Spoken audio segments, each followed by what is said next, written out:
11-year-old Ben steps into a biker clubhouse, shaking, tears cutting down his face, a backpack clenched to his chest like armor.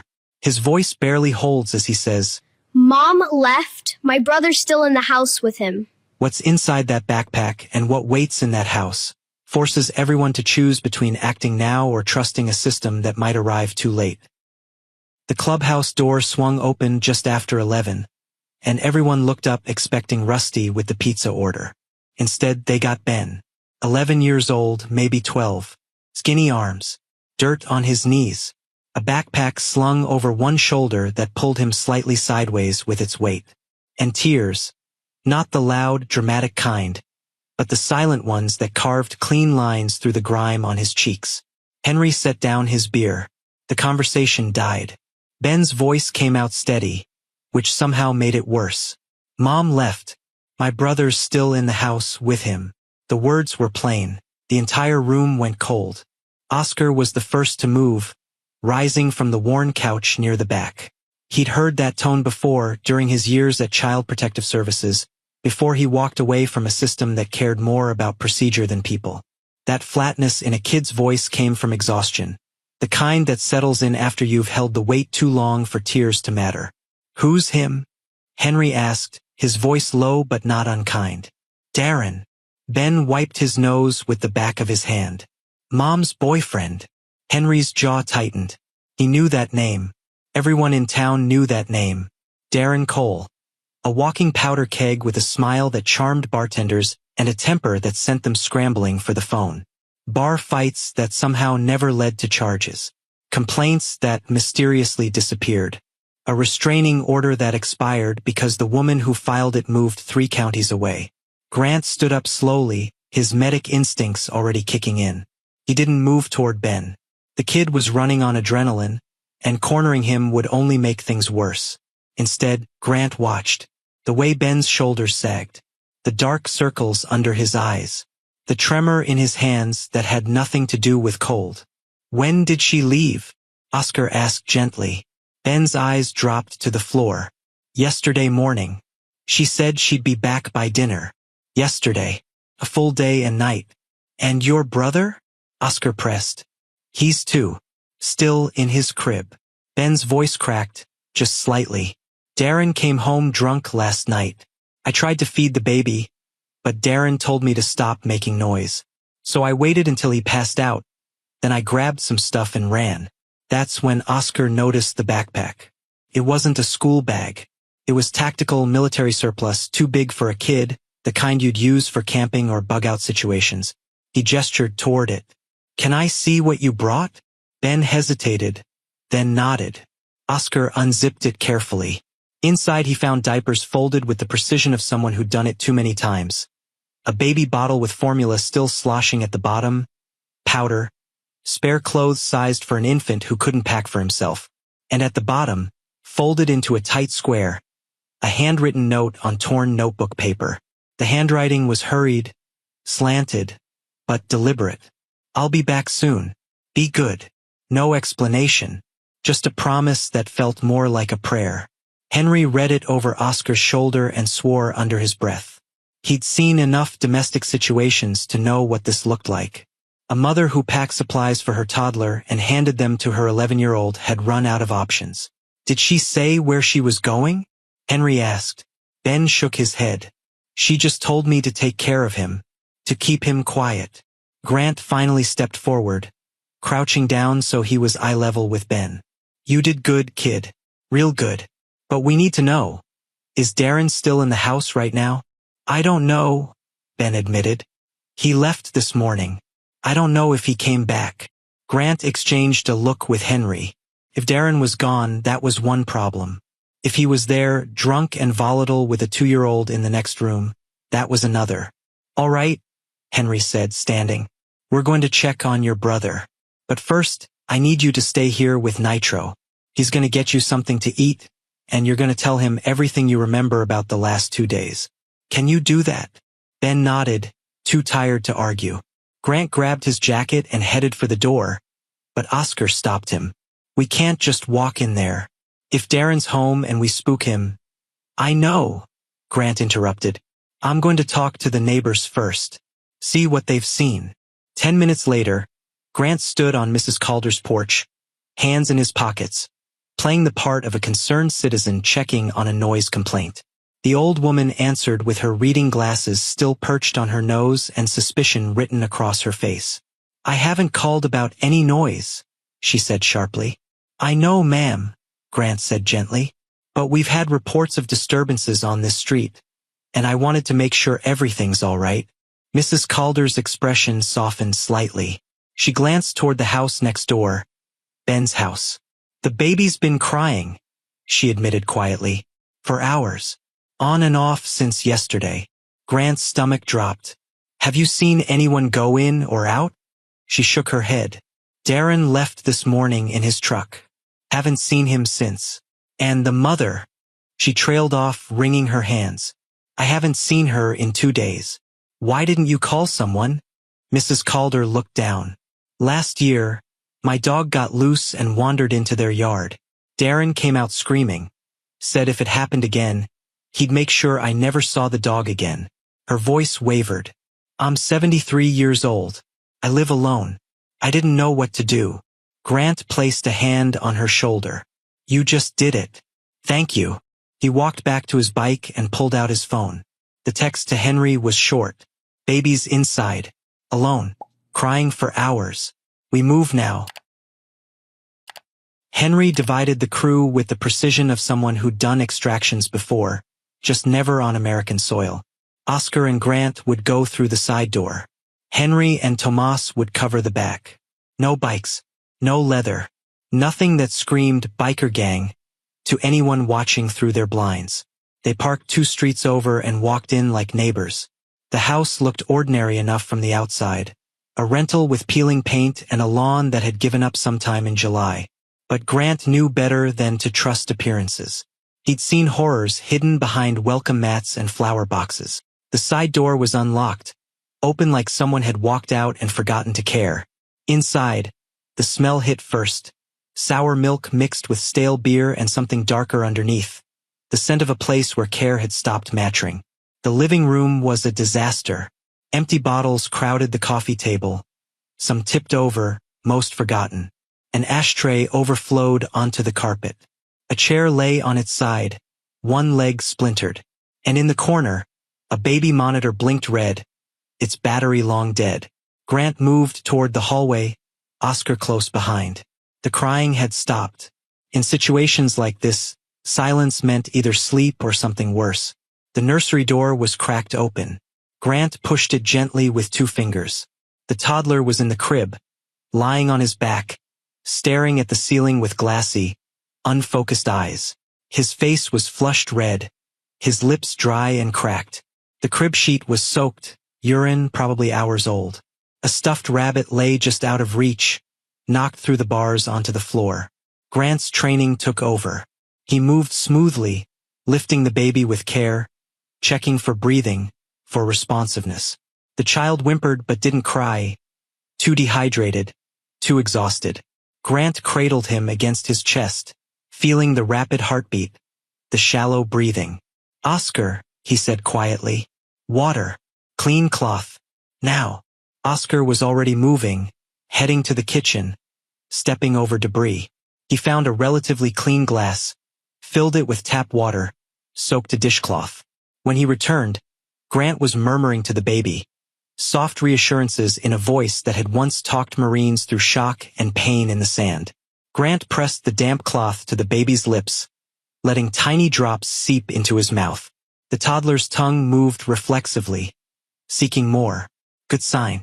Swallow reflex intact. Henry appeared in the doorway, his expression carved from stone. We need to go. Now. 2 more minutes, Grant said without looking up. He's dehydrated. If we move him too fast, Darren's truck just turned onto the street. The timeline collapsed. Oscar grabbed the diaper bag hanging off the changing table, shoving in whatever clean supplies he could find. Grant wrapped the baby in a blanket and stood, still hydrating him in careful increments. They moved through the house quickly but deliberately. Running meant mistakes.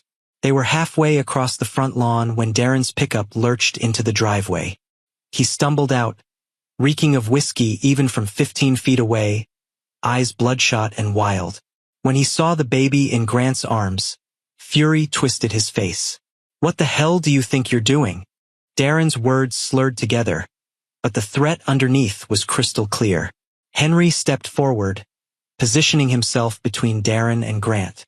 "We got a call about a child in distress. We responded." "You got a call?" Darren laughed, ugly and sharp. "You're not cops. You're criminals playing dress-up." He jabbed a finger toward Grant. "That's kidnapping. I know my rights. I'll have every one of you arrested." Tomas moved to Henry's left, silent but present. Darren noticed and his bravado flickered, just for a second. "The baby was alone," Oscar said evenly. "No food, no water. You want to talk about rights? Let's talk about neglect." "His mother left," Darren shot back. "Not me. I just got home. How was I supposed to know she'd run off?" "You were here last night," Henry said. "Ben told us." Darren's eyes narrowed. "Ben's a liar. Kid makes up stories for attention." He took a step forward. "Now give me my son before I call the real police." "Go ahead," Henry said quietly. "Call them." For a moment it looked like Darren might actually swing. His fists clenched, his shoulders coiled. Grant shifted the baby slightly, ready to turn his body into a shield if needed. Then the sirens cut through the tension. Deputy Sheriff Alton's cruiser rolled up slowly, lights flashing but no siren now. He stepped out, one hand resting casually on his belt, his expression unreadable. Alton had history with the club, good history. He'd grown up 2 streets over from Henry, and he knew the difference between men who caused trouble and men who stopped it. "Gentlemen," Alton said calmly, "someone want to tell me what's going on?" Darren lurched forward. "They broke into my house. They kidnapped my kid." Alton looked at Grant, at the baby in his arms, at the condition of the house visible through the still open door.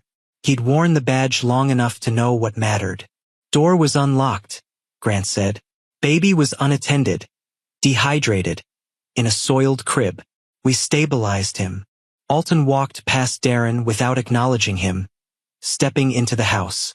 He was inside for less than 30 seconds. When he emerged, his expression had hardened. "Mr. Cole," Alton said formally, "you're intoxicated in public, and I'm seeing evidence of child endangerment. I'm going to need you to turn around and place your hands behind your back." "You've got to be kidding me," Darren shouted. "They're the ones." "Now, Mr. Cole." It took 2 more deputies to get the cuffs on. Darren screamed threats the entire way to the cruiser, promising lawyers and lawsuits and consequences. But as the cruiser pulled away, Henry didn't feel relief. Because 3 hours later, when the CPS caseworker finally arrived, clipboard in hand, exhaustion in her eyes, she looked at the evidence, looked at the baby, looked at Darren's record, and said the words Oscar had been dreading. "There's no immediate danger now that Mr. Cole is in custody.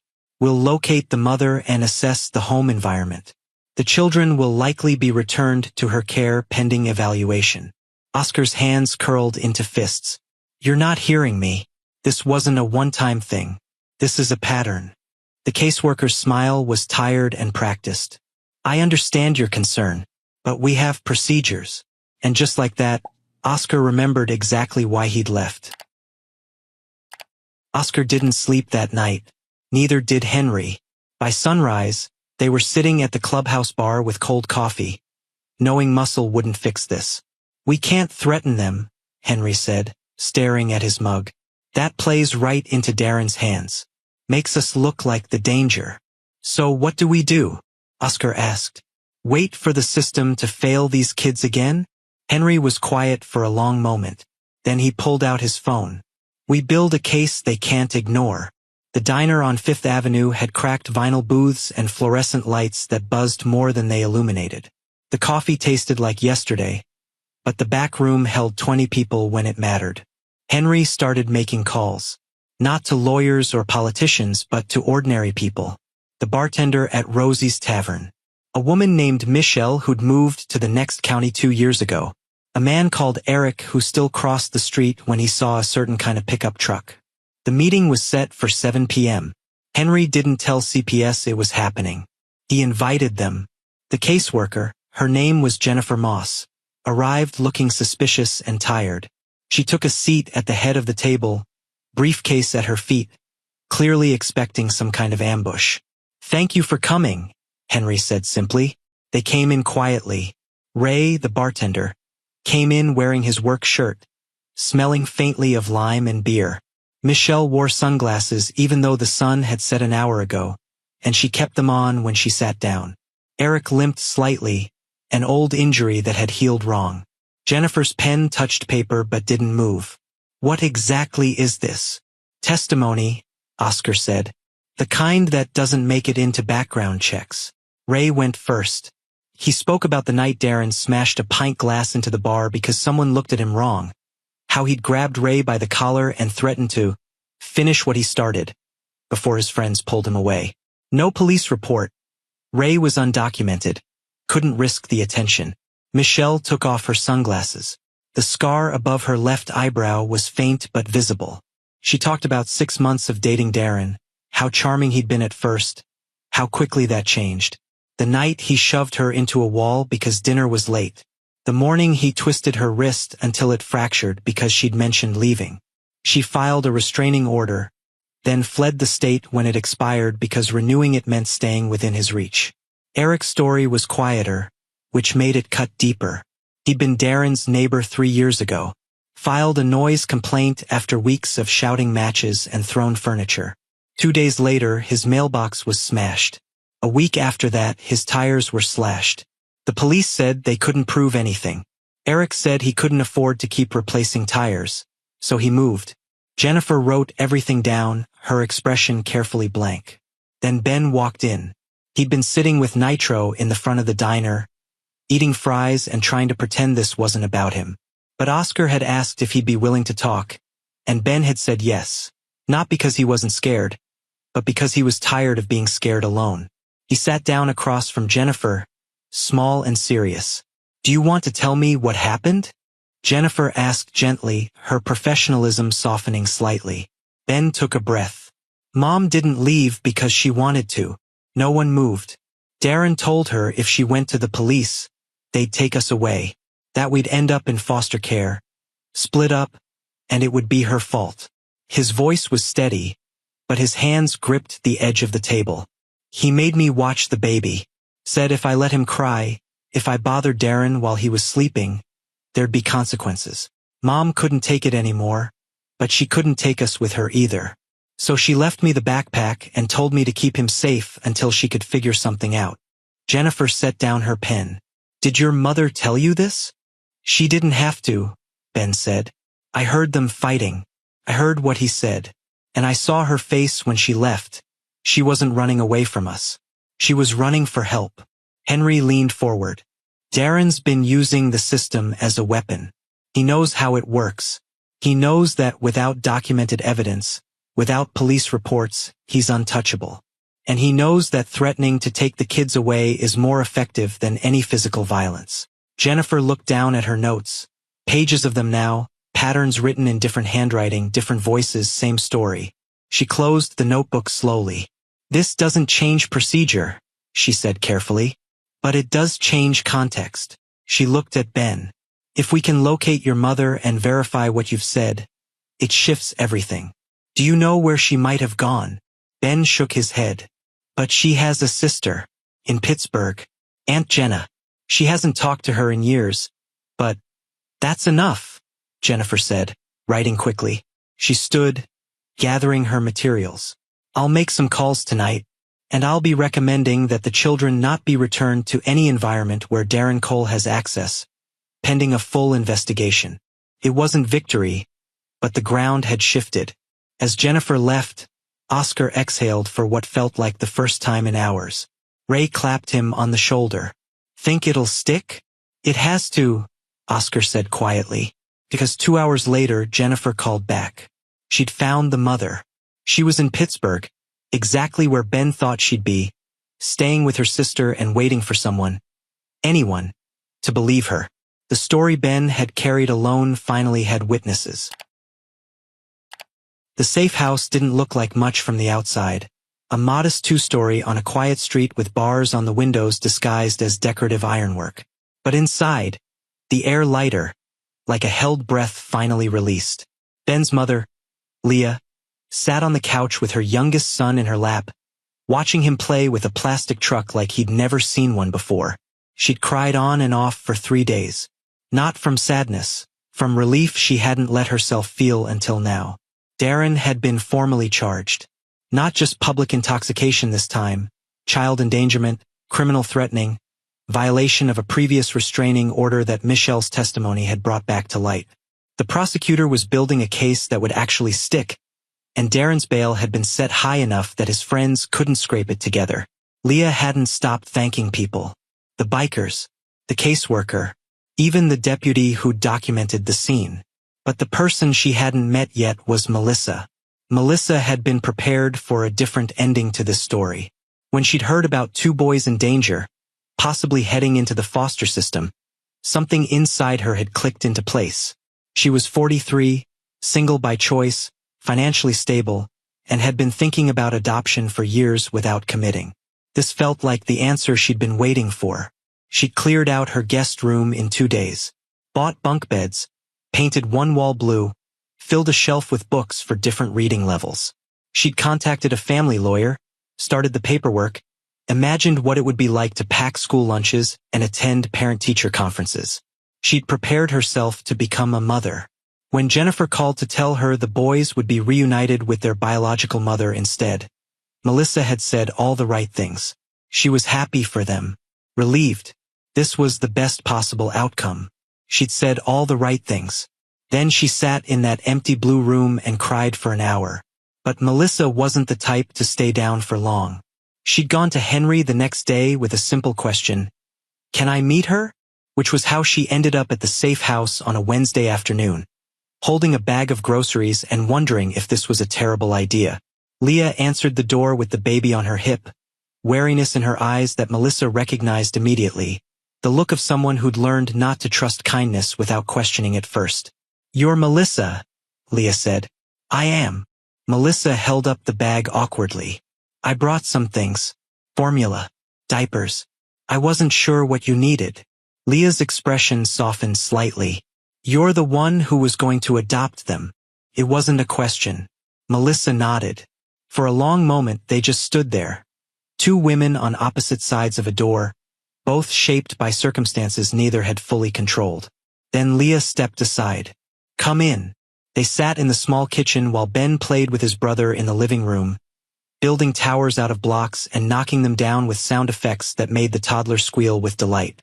"I want you to know I wasn't trying to take them from you," Melissa said quietly. "I know what you thought," Leah interrupted gently. "Everyone did. I don't blame you." She wrapped her hands around her coffee mug, staring into it. "I didn't know what else to do. Leaving felt like the worst thing I could do as a mother, but staying was worse. At least if I left, there was a chance someone would notice. Someone would help." "That took courage," Melissa said. Leah laughed bitterly. "It took desperation." They talked for over an hour.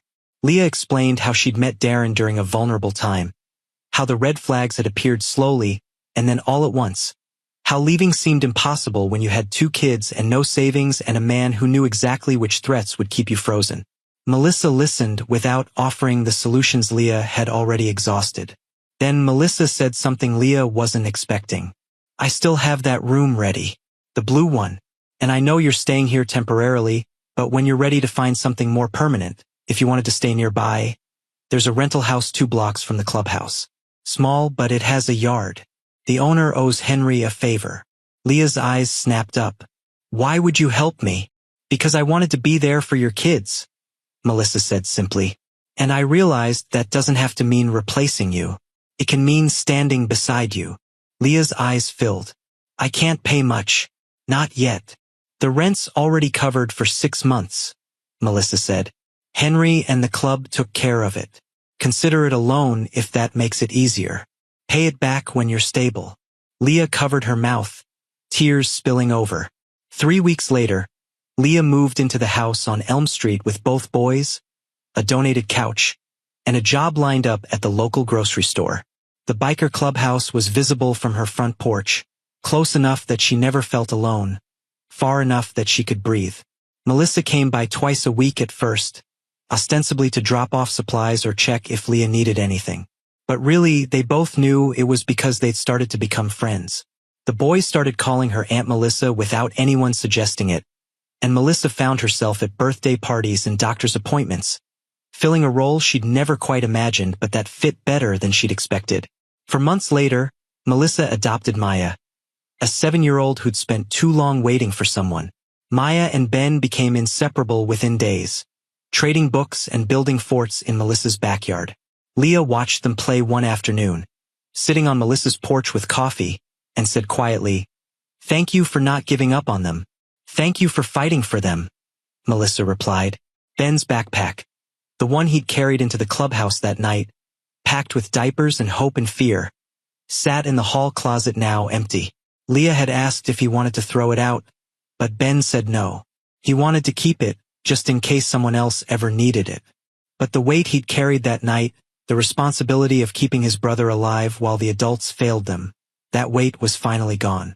In its place was a family no one had planned, but everyone had chosen. The baby slept through the night now. Ben smiled more. Leah stopped flinching at loud noises. And when Darren was sentenced to 4 years, with mandatory counseling and a permanent restraining order upon release, nobody celebrated. They just breathed easier. Because rescue, they'd learned, wasn't a single moment. It was every day after, choosing to build something better than what came before. Ben's backpack held more than supplies. It held hope, fear, and a mother's desperate gamble to protect her children. What would you have done if Ben walked into your life? Comment below. And if this story moved you, give it a like, share, and subscribe to embrace the journey for more stories that remind us why we fight for each other. See you in our next video.